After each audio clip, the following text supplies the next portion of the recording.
Қазақ үшін ат көлік емес. Ат еркіндік. Ат намыс. Ат ұрпақ тәрбиесінің өзегі.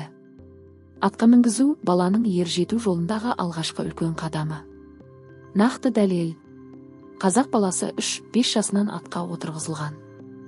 Бұл баланы ержүректікке, тепе-теңдікке, батылдыққа баулу дәстүрі. Махмуд Қашқари, Шоқан Уәлиханов деректері. Атқа мінгізу. Сен енді елдің баласысың деген үнсіз ант.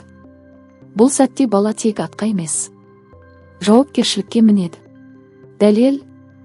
Атқа мінгізу ұл баланы ерлікке, қыз баланы сергектікке баулыған. Кей өңірлерде қыз бала да тайға мінген. Баланың иығына шапан жабылды. Басына тақия кигізілді. Бұл сен енді елдің көзіндегі бала деген белгі. Дәлел.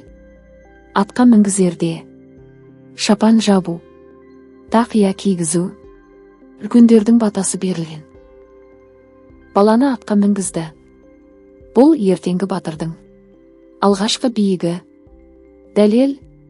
Атты ноқта емес, ер тоқыммен мінгізу сенім белгісі. Баланың аяғы үзеңгіге тиген сәт, маңызды сәт. Ақсақал батасын берді. Жолың ашық болсын, тұлпарың серік болсын, әумин. Бата қазақ тәрбиесінің рухани тірегі. Ат пен адамды тағдырлас деп санаған. Атқа мінгізу өткеннің салт емес, ұрпаққа аманат. Дәстүр бар да ұлт бар. Атқа мінгізу қазақ баласының азаматтыққа қадамы.